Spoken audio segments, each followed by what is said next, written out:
जय श्री राम, जय श्री कृष्ण। क्यों वाल्मीकि ने लगातार अनेकों गुणों का वर्णन श्री राम में किया? क्योंकि वो संसार के सामने ये बताना चाहते थे कि अगर तुमने पुरुषोत्तम बनना है तो तुम्हारे में इन इन गुणों का होना जरूरी है। तभी उन्होंने ये सारे गुण व्यक्ति के सामने रख दिए कि अगर तुमने संसार में सम्मान पाना है, पुरुषों में उत्तम की श्रेणी को प्राप्त करना है, तो तुम्हारे में इन इन गुणों का होना आवश्यक है। तो उन्हीं गुणों की श्रृंखला में वो आज कहते हैं, सर्वशास्त्र अर्थ तत्वज्ञ, स्मृतिवान प्रतिभावान, सर्वलोक प्रिया, साधुर अधीन आत्मा विचक्षण।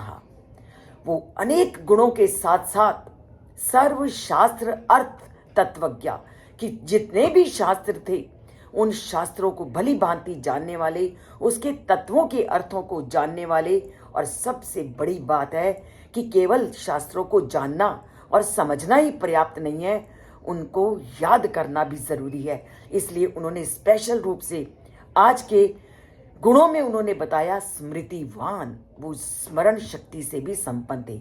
तुमने पढ़ लिया और पढ़ करके उसको याद नहीं किया तो तुम्हारा पढ़ा हुआ वो ज्ञान भी निरर्थक है। इसलिए उन्होंने क्या बोला कि स्मृतिवान भी थे, कि जो कुछ पढ़ते थे, जो शास्त्रों का अध्ययन करते थे, उसको वो स्मरण भी करते थे। और प्रतिभावान व्यक्ति प्रतिभावान तभी बनता है जब नारद जी के द्वारा बताए गए इन गुणों से वो संपन्न होता है, और वो उन सब गुणों से संपन्न है, इसलिए वो प्रतिभावान है। और जब व्यक्ति सब गुणों से संपन्न हो जाता है तो सर्वलोक प्रिया, तो लोगों का प्रिय बनना तो स्वाभाविक है, क्योंकि संसार में जो व्यक्ति है वो अपने गुणों के द्वारा ही संसार में पूजा जाता है और संसार में सबकी प्रेम का पात्र बनता है। और साधु और एक सज्जन व्यक्ति में जो गुण होते हैं वो सारे श्री राम में है। और अधीन आत्मा, सबसे बड़ी बात है, अधीन आत्मा है, अर्थात इन गुणों के साथ साथ वो आत्मविश्वास से युक्त हैं।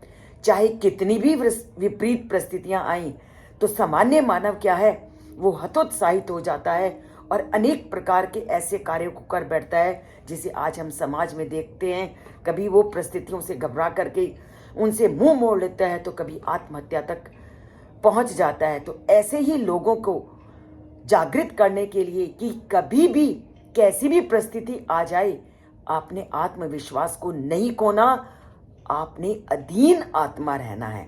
और वो क्या थे? विचक्षण थे, कुशल थे, हर श्रेणी